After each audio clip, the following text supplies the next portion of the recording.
ଏବେ भुवनेश्वर स्थित आंचलिक पाणीपाग विज्ञान केन्द्र गोटे बड़ खबर सामना को आसी तेबे कौन रही संपूर्ण खबर जाना पूर्व चैनल को गोटे सब्सक्राइब करंतु पाखर आस्था बेल आइकन को प्रेस करी ऑल सेट कर दियंतु।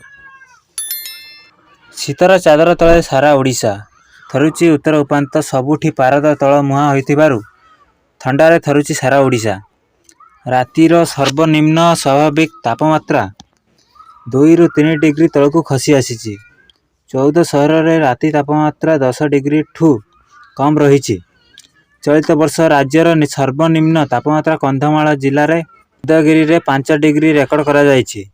फलबाणी में 7, सेमिति कोरई में 7.5, कोरापुट में 8, शिमिलीगुड़ा में 8.4 और दारिंगबाड़ी में 8.5 डिग्री रेकर्ड करा जायछि।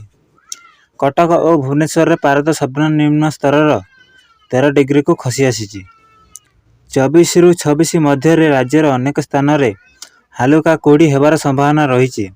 आसंता 3 दिन जाए एभली स्थिति लगी रहिबो बोली पूर्वानुमान करिछि पाणीपाग विभाग। लोके शीतरु टिके निस्तार पाइबा पाई निया जाली बसी रहउछंती।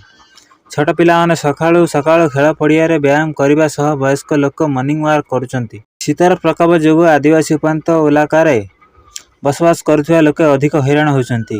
अन्यपटे शीत बढ़िया फल श्रमिक मानकर काम जीवा कष्टकर हो पड़ुछि।